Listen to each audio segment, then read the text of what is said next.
I want to be clear.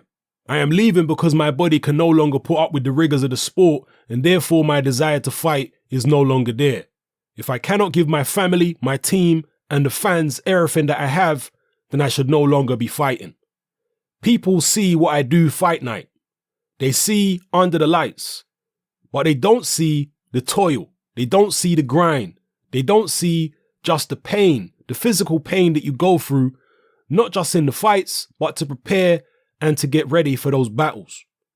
I felt the physicality of the sport, not just the in-the-ring stuff, but the training and the preparations start to take its toll on me for the last 2 or 3 years. And I bit down and continue to push through. And at this point, it's time, and I know it's time. That is a statement from the light heavyweight champion of the world, Andre Ward, announcing his retirement from the sport of boxing. Ward did talk about retiring prior to his rematch with Sergey Kovalev. I personally, at the time, thought that it was just a negotiation tactic.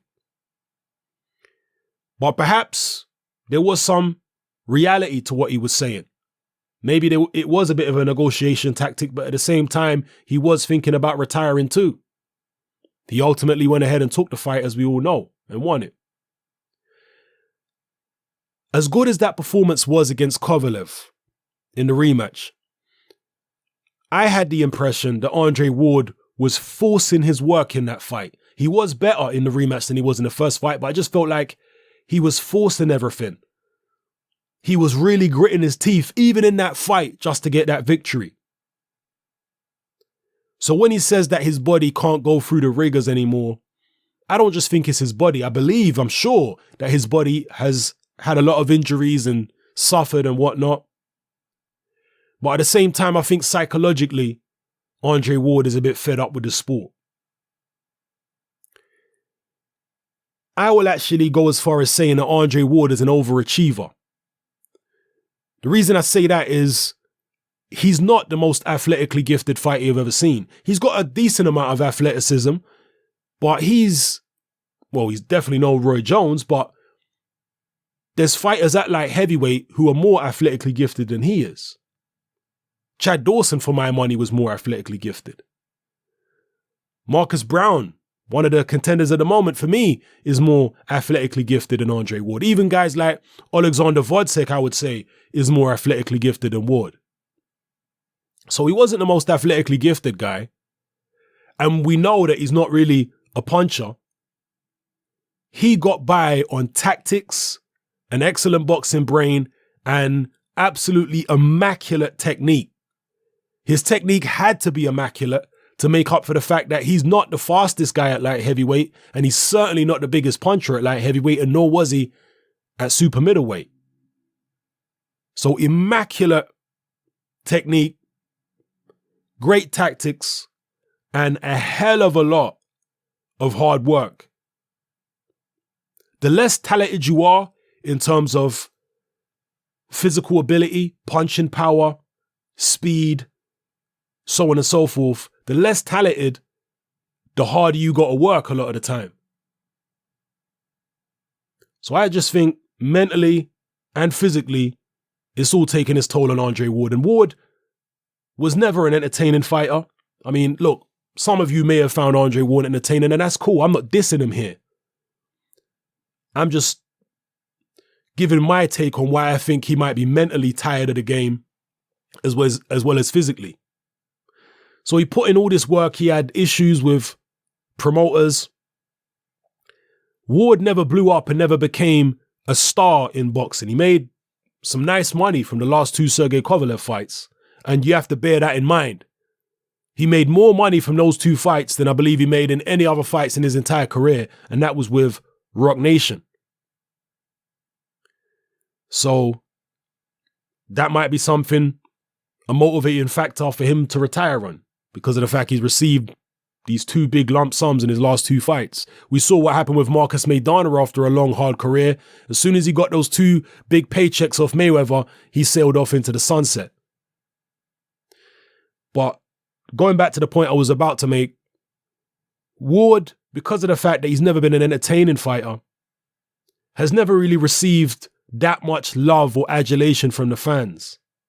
I mean, there was a little time briefly after he won the Super 6 when he had a honeymoon period and the fans were giving him the benefit of the doubt. But it weren't long until it was back to, I guess, reality for Andre Ward.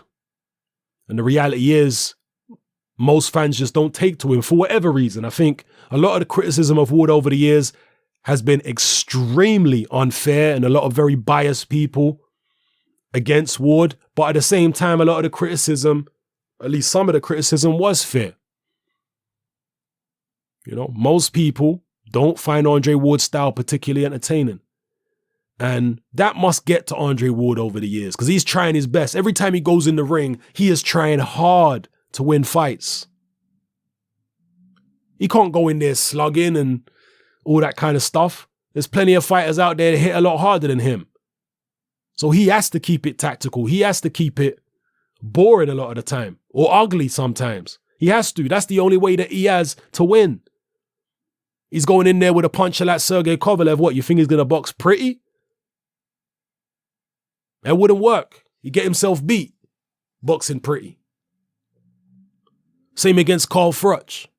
When he came inside against Froch, he had to make it ugly.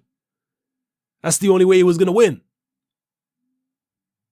So he's a man who's done things the hard way his whole career. It hasn't been an easy experience for him at all. His whole career, the Super 6 was tough. Again, he had a brief honeymoon period after the Super 6, but then he started having issues with his then promoter, Dan Goosen.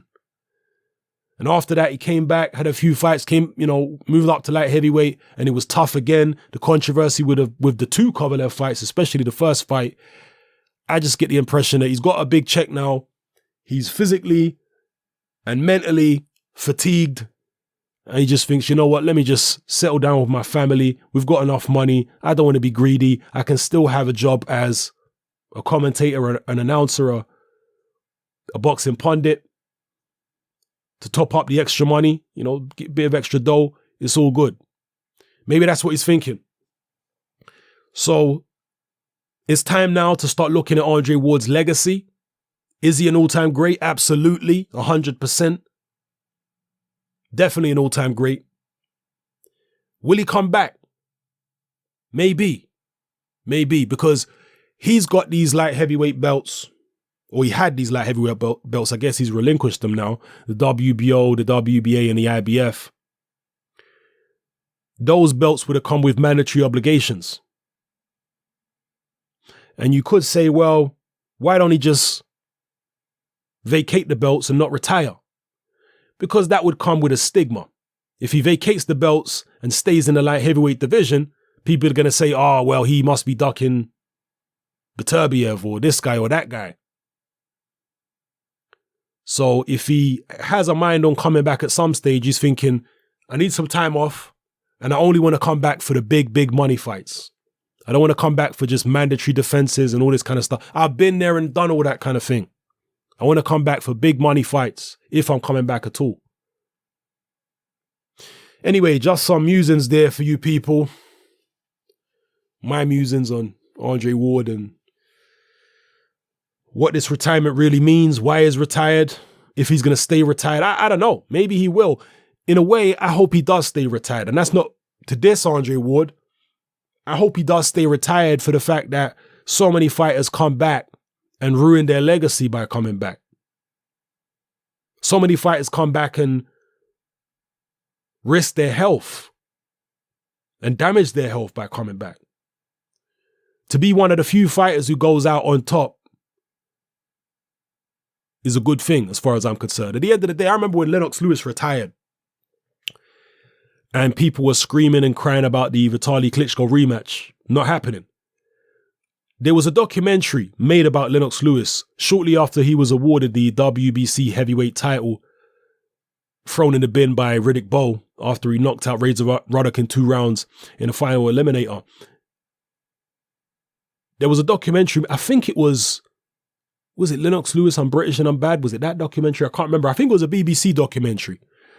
And Lewis said and this is way, way before he retired, like a decade or something or more before he retired. In that documentary, he said, there's always going to be a next challenge. I want to retire at the top. Basically, I'm paraphrasing, but he said, I want to retire at the top. There's always going to be a next challenge. There's always going to be a law to get you back into boxing. There's always going to be some next new challenger. And that's what keeps fighters constantly going back into boxing when they should retire. And he said, I don't want that to happen to me. There's always going to be questions. There's always going to be some challenger you're supposed to fight. You have to know when to call it a day. And so when he retired after the Klitschko fight, in my mind, I thought, well, Lewis is only doing what he said he was going to do at the start of his career or at the start of his championship career. He said that he wouldn't get caught up in the same trap as so many other great fighters of the past, of going on for too long, of knowing when to walk away. Yeah, there's going to be naysayers and people say you should have taken this fight or you should have taken that fight. You have to know when to walk away. Carl Froch is another example. Carl Froch didn't go ahead and have the Golovkin fight. He didn't go and have this, that, and the other fight. He retired after that George Groves rematch. And that was the best thing, to be honest with you. Yeah, there were other challenges. There were James DeGale and all these other people, but it was the best thing for Carl Froch to retire when he did. You've obviously got fighters like Rocky Marciano, retired on top. You know, Lennox Lewis, Joe Calzaghe. I think it would be good if Ward did do the same thing and retired on top. What's he really going to do at light heavyweight? He's beaten Kovalev, the guy they built up. Probably too small. Well, he's definitely too small for cruiserweight in my view. The heavyweight thing, that's crazy. So let me know how you feel about this in the comment section below, people. It's happening, I'm out.